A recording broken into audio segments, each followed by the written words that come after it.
இடம் சார்ந்த விஷயங்கள், பூமி சார்ந்த விஷயத்தினால கொஞ்சம் நல்ல பலன் பெறக்கூடிய அமைப்புகள், மனசு கொஞ்சம் சந்தோஷமாகக்கூடிய அமைப்புகள், இதனால சில கடன்கள் பிரச்சனைகள் விடுபட்டு வரக்கூடிய ஒரு அமைப்பு துலாம் ராசிக்காரர்களுக்கு இந்த நவம்பர் செகண்ட் வீக்லேருந்தே படிப்படியாக வரக்கூடிய அமைப்பு கஷ்டப்பட்டிருக்கின்ற சீனியர் சிட்டிசன்ஸுக்கு, வயது முதியோர்களுக்கு ஒரு நல்ல பலனை கொடுக்கக்கூடிய ஒரு அமைப்பு.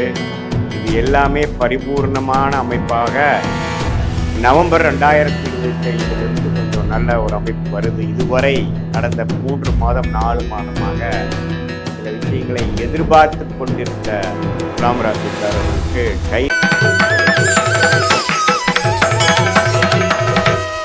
என்ன பார்க்க போறோம்னா, துலாம் ராசிக்காரர்களுக்கு 2025 நவம்பர் மாதம் எத்தகைய ஒரு மாதமாக இருக்க போகுதுங்கிறது சயின்டிஃபிக் வேதிக் அஸ்ட்ராலஜி முறையில் அறிவியல் சார்ந்த ஜோதிடத்தை எப்படி இந்த ஒளி தத்துவம் மூலமாக உங்களுடைய கர்மா செயல்படுதுங்கிறது பார்க்க போகிறோம். பரிகாரங்கள், மூட நம்பிக்கைக்குள்ளே போகாமல், மிகைப்படுத்தாமல் உள்ளது உள்ளவாறு அறிவியல் சார்ந்த முறையில் பார்க்க போகிறோம். இப்போ பாருங்க, துலாம் ராசிக்கு பாருங்க, ஆண்டு கிரகமாகிய குரு 9ஆம் இடத்துல இருந்த குரு 10ஆம் இடத்திற்கு அதிவக்ரமாக கடகத்தில் உச்சம் பெறுகிறார் நவம்பர் முதல் வாரத்திலிருந்தே. அதே சமயத்தில் சனி 6ஆம் இடத்திலே நீடித்திருக்கிறார். 5ஆம் இடத்தில் ராகுவும் 11ஆம் இடத்தில் கேதுவும். குருவின் பார்வை சனிக்கு கிடைக்குது, ராகுலுக்கு விலகுகிறார். இப்படி இருக்கக்கூடிய ஆண்டு கிரகத்தின் பெயர்ச்சி சஞ்சாரங்கள் பார்த்தீங்கன்னா துலாம் ராசிக்கு நல்ல ஒரு அமைப்பு தான். ஏன்னா என்னதான் 9ஆம் இடத்திலிருந்து ராசியை பார்த்தாலும் 10ஆம் இடத்துக்கு மாறினது புதன், சூரியன், செவ்வாய் அப்படிங்கிற கிரகத்தை 5ஆம் பார்வையாக பார்க்கிறார் அப்படிங்கிறது விசேஷம். ஏன்னா 7ஆம் இடம் என்று சொல்லப்படுகிற பங்குதாரர், மனைவியாக இருந்தால் கணவர், கணவனாக இருந்தால் மனைவியை குறிக்கக்கூடிய அந்த செவ்வாய் கிரகம் ஆட்சி பெற்று குருவின் பார்வை, உச்ச குருவின் பார்வை பெறுவது நல்ல ஒரு குடும்பத்துக்கு, உறவுக்கு, சகோதரத்துக்கு, பங்குதாரர்களோட உறவுகளுக்கு, கொலீக்ஸ், கஸ்டமர்ஸ் போன்ற ரிலேஷன்ஷிப்புக்கு ஒரு நல்ல அமைப்பு. வண்டி, வாகனம், இடம், வீடு போன்ற விஷயத்துக்கு ஒரு நல்ல அமைப்பை கொடுக்கக்கூடிய அமைப்பு. சுக்கிரன், செவ்வாயின் சஞ்சாரங்கள் நன்றாக இருக்கிறது. அதே சமயத்தில் ராசி அதிபதியாகிய சுக்கிரனே ராசிக்குள்ளேயே இருக்கிறார். அதுக்கப்புறம் கடைசி வாரத்தில் 2ஆம் இடத்துக்கு குரு பார்வை வருவது குரு பார்வை வருவது அருமையான ஒரு அமைப்பு.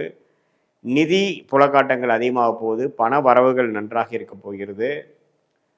துலாம் ராசிக்கு வரவேண்டிய பணம் இதுவரை கடந்த ஒரு 4 மாதமாக 5 மாதமாக எல்லாம் கொஞ்சம் டிலேவாக இருந்துட்டு இருக்கக்கூடிய அமைப்புகள்லாம் பரிபூர்ணமாக மாறி அந்த உச்ச குருவின் பார்வை 2ஆம் இடத்தில் விழுவதனாலே கொஞ்சம் பண வரவு கொஞ்சம் நல்லா இருக்க போகுது.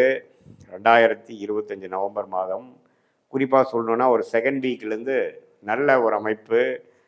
இடம் சார்ந்த விஷயங்கள், பூமி சார்ந்த விஷயத்தினால கொஞ்சம் நல்ல பலன் பெறக்கூடிய அமைப்புகள், மனசு கொஞ்சம் சந்தோஷமாகக்கூடிய அமைப்புகள், இதனால் சில கடன்கள் பிரச்சனைகள் விடுபட்டு வரக்கூடிய ஒரு அமைப்பு துலாம் ராசிக்காரர்களுக்கு இந்த நவம்பர் செகண்ட் வீக்லேருந்தே படிப்படியாக வரக்கூடிய அமைப்புகள் கண்டிப்பாக உண்டு.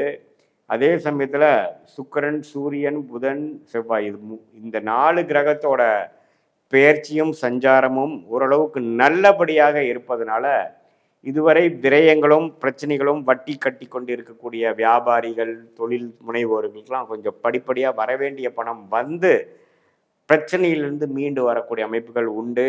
வேலையில் இருக்கிறவங்களுக்கு நல்ல வேலை மாற்றம், ஒரு ப்ரொமோஷன் வாங்கி நல்ல ஒரு ஜாபுக்கு மாறக்கூடிய அமைப்பு. அதே சமயத்தில் கடனை அடைக்கக்கூடிய அமைப்பு. உடல் உபாதைகளில் கஷ்டப்பட்டு இருந்த சீனியர் சிட்டிசன்ஸ், வயது முதியோர்களுக்கு ஒரு நல்ல பலனை கொடுக்கக்கூடிய ஒரு அமைப்பு. இது எல்லாமே பரிபூர்ணமான அமைப்பாக நவம்பர் 2025 கொஞ்சம் நல்ல ஒரு அமைப்பு வருது. இதுவரை கடந்த 3 மாதம் 4 மாதமாக சில விஷயங்களை எதிர்பார்த்து கொண்டிருந்த துலாம் ராசிக்காரர்களுக்கு கை மேலே பலனை கொடுக்கக்கூடிய அமைப்புகள், லேட்டாக வந்தாலும் லேட்டஸ்டாக வந்த மாதிரி ஒரு அமைப்பை கொடுக்கக்கூடிய அந்த உச்ச குருவின் பார்வை 3 கிரகத்தின் மேலே விழுவதும், கடைசி வாரத்தில் பார்த்தீங்கன்னா ராசி அதிபதியே 2ஆம் இடத்துக்கு குரு பார்வை பெறுவது அருமை.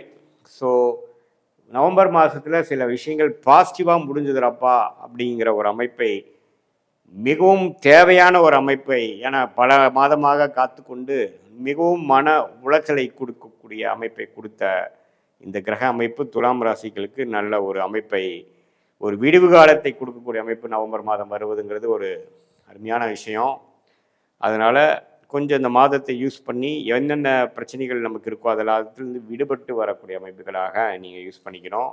இது ஒரு பொதுவான பலனை தவிர உங்களுடைய ஜென்ம ஜாதகத்தில் வந்து நீங்கள் என்ன தசாபுக்திகள் போய்கொண்டிருக்கிறது, என்ன அந்தரம், என்ன சூக்ஷம் போயிட்டுருக்கிறது, நீங்கள் எந்த லக்னத்தில் பிறந்தீங்க, உங்கள் பிறந்த தேதி, பிறந்த நேரம், பிறந்த உரை கொடுத்து உங்கள் ஜாதகத்தை போட்டு என்ன விஷயங்கள் நடந்து கொண்டு இருக்கிறங்கிறத பார்த்து அந்த தசநாதனும் புக்திநாதனும் இப்போ கோச்சாரத்தில் எதுமாற அமைப்புகளாக போய் கொண்டிருக்கிறார் அப்படிங்கிறதையும் ஒருங்கிணைத்து பார்க்கும் பொழுது உங்களுக்கு ஒரு அருமையான ராஜயோக திசை நடக்கும் பொழுது நான் சொன்ன பலாபலன்கள் இன்னும் கொஞ்சம் தூக்கலாகவும் இன்னும் கொஞ்சம் அருமையாகவும் நடக்கிற மாதிரியும், சில பலாபலன்கள் குறைவாக, அதாவது ஒரு சுமாரான தசைகள் வரக்கூடாத தசை நடந்து போடும் பொழுது நான் சொன்ன அந்த பொது பலன் வந்து சற்று குறைவாகவும் வரக்கூடிய அமைப்புகள் இருக்குதே ஒழிய, பட் இருந்தாலும் நவம்பர் மாதம் சில விஷயம் பாசிட்டிவ், குறிப்பாக பண விஷயம், குடுக்கல் வாங்கல்ல இதுவரை இருந்த தோய்வு கொஞ்சம் நீங்கி நமக்கு பாசிட்டிவாக வர்றது, கடன் அடைதல், பிரச்சனையிலேருந்து மீண்டு வர்றதல், உடல் உபாதையிலேருந்து வெளியில் வர்றதுங்கிற மாதிரி ஒரு சில பாசிட்டிவான விஷயங்கள்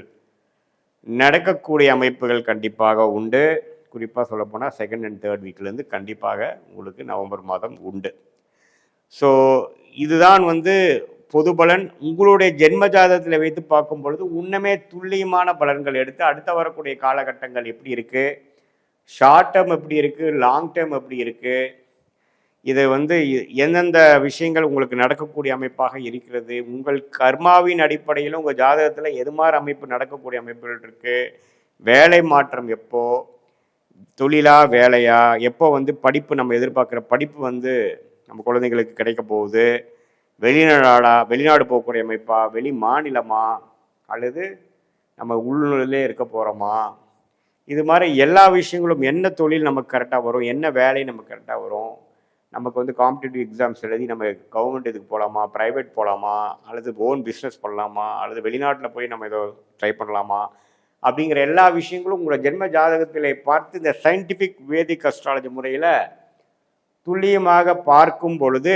நம்மளுடைய எதிர்காலம் எப்படி இருக்குது, என்னென்ன பிராப்தங்கள் காத்து கொண்டு இருக்கிறதுன்னு தெரிந்து கொண்டு அதுக்கு தகுந்த மாதிரி முடிவுகளை நாம் எடுத்து திட்டங்களை தீட்டி செயல்படுத்தி தேவையற்ற விஷயங்களை தவிர்த்து நம்ம வந்து நம்மளுடைய வாழ்க்கையின் பயணத்தை கரெக்டான ஒரு டைரக்ஷனில் கரெக்டான டைமில் நாம் செலுத்தணும். எந்த நேரத்தில் வந்து அதிகமான வேகத்தோடு போகிறது, எந்த மாதிரி நேரத்தில் வந்து கொஞ்சம் அடக்கி வாசிக்கணும், எந்த நேரத்தில் முயற்சிகள் அதிகம் எடுக்கிறது நல்லது, எந்த நேரத்தில் வந்து கொஞ்சம் இருக்கிறத மெயின்டைன் பண்ணுறது நல்லதுங்கிறத மாற விஷயங்கள், நம்மளுடைய பிராப்தங்கள் எப்படி போய்கொண்டு இருக்கிறதுங்கிறதை தெரிந்து கொண்டு அதுக்கு தகுந்த மாதிரி முடிவுகள் எடுக்கும் பொழுது பண விரயங்கள், வீணான சமய விரயங்களை எல்லாம் தவிர்த்து வாழ்க்கையில் எதிர்நீச்சல் போடாமல் நம்மளுடைய பிராப்தத்தை தெரிந்து அதுபடியே நம்ம வாழ்க்கையை செலுத்துமே ஆனால் எளிதில் நம்ம வாழ்க்கையில் வெற்றி பெற முடியும்.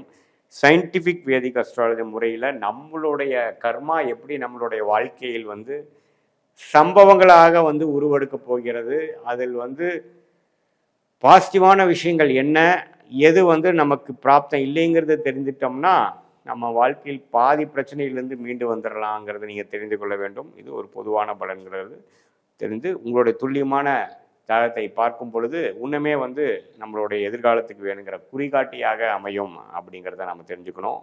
மீண்டும் மற்றொரு காணொலியில் சந்திப்போம். நன்றி, வணக்கம்.